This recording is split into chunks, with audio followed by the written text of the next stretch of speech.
ఇది కేవలం సమాచారంగా మాత్రమే భావించండి. వైద్య నిపుణులను సంప్రదించండి.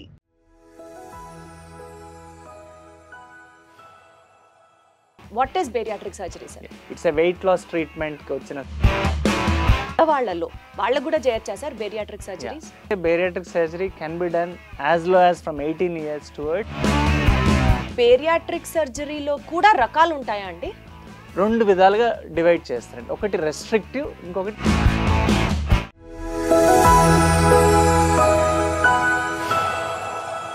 హలో ఎవ్రీబడి, అందరికీ నమస్కారం. Welcome to this special episode in Sakshi life. సన్నగా ఉండాలి అని కోరుకోని వాళ్ళు ఎవరుంటారు చెప్పండి? కొంచెం లావ్ అయితే ఇప్పుడు అందరికీ జస్ట్ ఇమ్మీడియట్గా గుర్తొచ్చేది బేరియాట్రిక్ చేసేద్దాంలే అని. కానీ అది ఎవరికి చేయాలి, చేయడం వల్ల వచ్చే సైడ్ ఎఫెక్ట్స్ ఏమైనా ఉంటాయా, అందరికీ ఎవరికి పడితే వాళ్ళకి చేసేస్తారా? కొన్ని టెక్నికల్ ఆస్పెక్ట్స్ తెలుసుకోవడం చాలా ఇంపార్టెంట్. ఎందుకంటే మేబీ న్యూస్లో చూస్తున్నప్పుడు ఈ సర్జరీ ఫెయిల్ అయ్యి చాలామంది చనిపోతున్నారు అన్న వార్తలు కూడా విన్నప్పుడు ఖచ్చితంగా దాని గురించి అవగాహన పెంచుకోవాల్సిన సందర్భం అయితే ఉంది. మనతో మాట్లాడడానికి ఇదే అంశానికి సంబంధించి యశోద హాస్పిటల్స్ నుంచి జాయిన్ అవుతున్నారు సర్జికల్ గ్యాస్ట్రోఎంట్రాలజిస్ట్, అలాగే specialist in robotic surgery and bariatric surgery. We have with us doctor Jagan Mohan garu. Hello Jagan Mohan గారు. నమస్తే. నమస్తే అండి, ఎలా ఉన్నారు sir? Fine. Sir, bariatric surgery గురించి స్టార్ట్ చేసే ముందు అసలు వాట్ ఈస్ బేరియాట్రిక్ సర్జరీ అని స్టార్ట్ చేద్దాం సార్. అండ్ నేను ఇందాక చెప్పాను కదా, సెలబ్రిటీస్ చాలా మంది ఈ సర్జరీ చేయించుకొని ఫెయిల్ అయ్యి చనిపోతున్నారు అనే దాకా కూడా వెళ్ళిన సిచ్యువేషన్. ఎందుకు అలా జరుగుతుంది, అసలు దాని గురించి కంప్లీట్ గా మాట్లాడుకుందాం ఇవాళ. What is bariatric surgery sir? మీరు చెప్పినవి అన్ని కరెక్ట్ గా ఉన్నాయండి, కానీ దీంట్లో చాలా అపోహలు ఉన్నాయి. కరెక్ట్, దాని గురించి మాట్లాడాలి. దాని గురించి మనం బెనిఫిట్స్ ఏంటి, అసలు ఉపయోగపడుతుందా లేదా, right, and evidence based medicine మాట్లాడుకుందాం. Right sir. అపోహల కంటే సో బేరియాట్రిక్ సర్జరీ అనేది ఒకటి వెయిట్ లాస్ సర్జరీ అనేది కామన్ మ్యాన్ లాంగ్వేజ్లో. Types of surgery, scientific sessions అన్ని మనం తర్వాత మాట్లాడుకుంటాం. బేరియాట్రిక్ సర్జరీ అనేది బేరియాట్రిక్ అనేది ఒక గ్రీక్ వర్డ్ అండి. దాంట్లో nothing but it's a weight loss ట్రీట్మెంట్కి వచ్చిన సర్జరీని బేరియాట్రిక్ సర్జరీ అని అంటారు. ఇప్పుడు ఇందాక మీరు చెప్పినట్టుగా కొంతమంది సెలబ్రిటీస్ చనిపోయారు. అవన్నీ ఎందుకు అంటే, అసలు యాక్చువల్లీ సెలబ్రిటీ మనకు అందరూ చెప్పేది ఆర్తి అగర్వాల్ గురించి చెప్తుంటారు. ఆర్తి అగర్వాల్ కానీ, దాసరి నారాయణరావు గారు కానీ, మనకి ఇంకా తెలిసిన వాళ్ళ పేర్లు కాబట్టి ఈరోజు మాట్లాడుకుంటున్నాం. బట్ ఇంకా తెలియనివి, ఫ్లాప్ అయ్యి అంటే తెలియకుండా చేయించుకొని ఫ్లాప్ అయిన సర్జరీస్ ఉన్నాయండి. దాంట్లో ఆర్తి అగర్వాల్ గురించి తను చేయించుకునేది లైపోసెక్షన్ అండి. బేరియాట్రిక్ సర్జరీ లైపోసెక్షన్ కి చాలా తేడా ఉంటుంది. బేరియాట్రిక్ సర్జరీ అనేది యాక్చువల్లీ అందరూ అనుకునేది కాస్మెటిక్ సర్జరీ అనుకుంటారు, కానీ ఇది లైఫ్ సేవింగ్ సర్జరీ అండి. ఎందుకు లైఫ్ సేవింగ్ సర్జరీ అని అంటే, ఫర్ ఎగ్జాంపుల్ బేరియాట్రిక్ సర్జరీ ఎవరిలో చేస్తాం అనేది కూడా మనం డిస్కస్ చేయాలండి. ఎవరిలో చేస్తాం, ఇది ఒక కొలమానం ప్రకారం చేస్తాం. మనం యూజువల్గా తీసుకునేది బాడీ మాస్ ఇండెక్స్ అని ఒకటి తీసుకుంటామండి. బాడీ మాస్ ఇండెక్స్ అంటే వెయిట్తో పాటు హైట్ని రెండింటిని బట్టి weight by height meter square అనే దాంట్లో చేస్తాం. దీంట్లో కొన్ని గైడ్లైన్స్ ఏంటంటే, BMI greater than 35 with comorbidities. Comorbids అంటే ఏంటి? డయాబెటీస్, హైపర్ టెన్షన్, కొంతమంది కాళ్ళ నొప్పులు రావడము, అటువంటి ఇన్ఫర్టిలిటీ సమస్యలు వాళ్ళల్లో ఉన్న వాళ్ళల్లో మనము బేరియాట్రిక్ సర్జరీ చేయడం జరుగుతుంది. ఇంకొకటి గ్రేటర్ దాన్ 40 ఏంటంటే ఇవన్నీ లేకపోయినా కూడా మనం చేయడం జరుగుతుంది. కానీ ఈ మధ్య గైడ్లైన్స్లో ఏంటంటే, మన ఇండియన్ పాపులేషన్ ఎస్పెషలీలో గైడ్లైన్స్ కొద్దిగా మార్చడం జరిగింది. గ్రేటర్ దాన్ 32.5 కూడా ఎలిజిబిలిటీలోకి వచ్చేస్తుంది. ఎందుకు అంటే, ఇండియన్లో ఫ్యాట్ కంటెంట్ వలన వచ్చే ప్రాబ్లమ్స్ వలన these guidelines have been revised. So మనం వీళ్ళల్లో మాత్రమే చేస్తాం. అందరూ అనుకున్నట్టు అండి, ఇప్పుడు నేను బేరియాట్రిక్ సర్జరీ మనం ప్రోగ్రామ్ చేస్తున్నాం కాబట్టి సర్జరీలో ఎక్కువ ప్రమోట్ చేయాలని కాదండి. Lifestyle is the key word first అండి. తర్వాత వాళ్ళు అన్నీ ప్రయత్నించి ఇంకా మా వల్ల కాదు, ఇంకేదైనా దారి చూపండి అన్నప్పుడు మాత్రమే బేరియాట్రిక్ సర్జరీ చేయడం జరుగుతుందండి. With all counselling and mental preparation of the patient చేయడం జరుగుతుంది. సార్, ఇప్పుడు ఈ బేరియాట్రిక్ సర్జరీ యంగ్స్టర్స్లో, సే ఫర్ ఎగ్జాంపుల్ వాళ్ళు ఎక్సర్సైజ్ చేయగలరు, విగరస్గా వాళ్ళ డైలీ యాక్టివిటీస్ ఉంటాయి, ఇలాంటి సిచ్యువేషన్స్లో చేయించుకోవాల్సిన అవసరం లేదు. అదే పెద్దవాళ్లలో బరువు తగ్గలేకపోవడం, దానివల్ల సమస్యలు ఎదుర్కోవడం లాంటి సినారియోల్లో ఉన్నప్పుడు వాళ్ళకు కూడా చేయొచ్చా సార్ బేరియాట్రిక్ సర్జరీస్? దానికి ఏదన్నా ఏజ్ ఫ్యాక్టర్ అనేది ఉంటుందా? ఏజ్ ఫ్యాక్టర్ అనేది ఏంటంటే అండి, యూజువలీ నన్ను అడిగితే bariatric surgery can be done as low as from 18 years towards 70 years వరకు కూడా చేయొచ్చండి.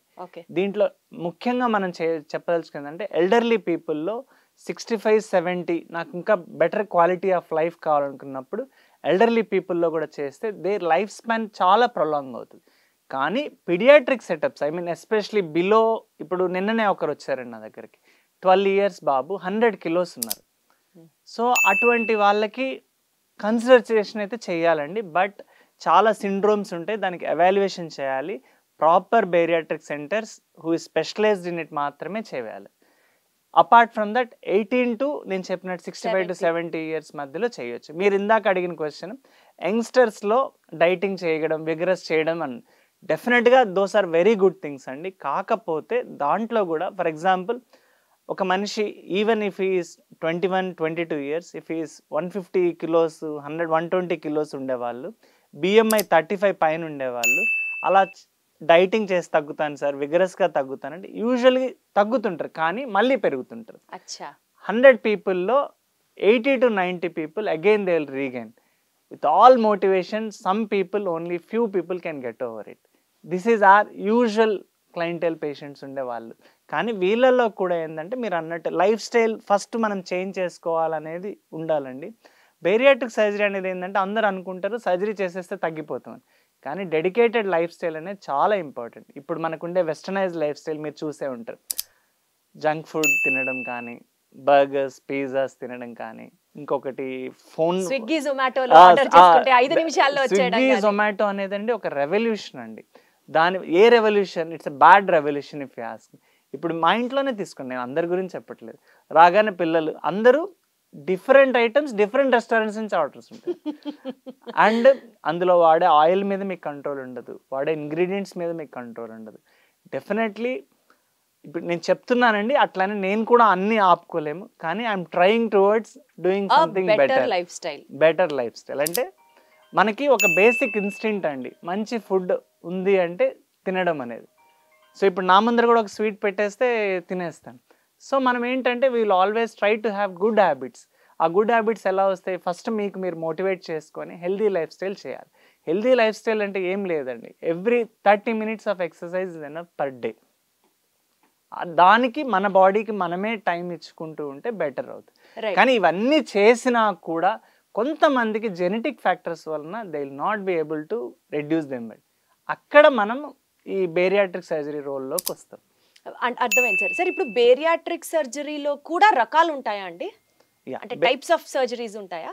మనం సర్జరీ అని డిసైడ్ చేసినాక 2 విధాలుగా డివైడ్ చేస్తారండి. ఒకటి రెస్ట్రిక్టివ్, ఇంకొకటి మాల్ అబ్జార్ప్షన్. అంటే రెస్ట్రిక్టివ్ అంటే ఏంటంటే అండి, మనకి స్టమక్ అనేది ఒక భాగం ఒక 50 to 70% తీసేసి తినే ఆహారం తగ్గుదల చేసి అది తగ్గడం. ఇంకొకటి ఏంటంటే తినే ఆహారం సరిగ్గా డైజెస్ట్ అవ్వకుండా తగ్గడం.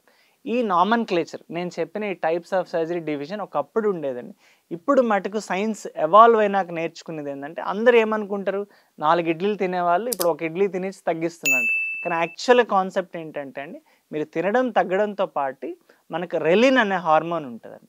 రెలిన్ అనే హార్మోన్ మన పొట్ట పైభాగం నుంచి ప్రొడ్యూస్ అవుతూ ఉంటుంది. సో ఎప్పుడైతే మనం ఈ స్టమక్ 50 to 70% తీసేస్తామో అప్పుడు ఆకలి కూడా తగ్గిపోతుంది. సో ఆకలి తగ్గి అది చేయడం వల్ల మాత్రమే వాడు బరువుదా. So this is a hormonal component involved. అందరూ అనుకున్నట్టుగా మీకు తెలుసుంటే చాలామంది వాళ్ళు ఏముందిలేండి తినడం తగ్గించేస్తారు, వీక్ అయిపోతారు అనుకుంటారు. కానీ యాక్చువల్లీ ఏంటంటే తగ్గిపోయే క్రమంలో వాళ్ళు యాక్చువల్లీ ఎనర్జెటిక్ కూడా అవుతారు. లాట్ ఆఫ్ ప్రాబ్లమ్స్ నేను ఇందాక చెప్పినట్టు డయాబెటీస్ కరెక్ట్ అవ్వడం, కొంతమందికి ఏంటంటే యాక్చువల్లీ ఇన్సులిన్ ఎక్కువ క్వాంటిటీ ఉండే వాళ్ళు తగ్గిపోవడం, కొద్ది రోజుల తర్వాత అసలు ఇన్సులినే వాడిన అవసరం ఉండదు. సో హార్ట్ ప్రాబ్లమ్స్ కానీ అన్నీ తగ్గిపోతాయి. సో ఈ 2 రకాల్లో ఏంటంటే డిస్క్రిప్షన్ ఆఫ్ సర్జరీని బట్టి వాళ్ళకు ఉండే కోమార్బిడిటీస్ని బట్టి సర్జరీ చాయిస్ చేయడం జరుగుతుంటుంది. Thank you so much sir. It was wonderful talking to you. Thank you అండి.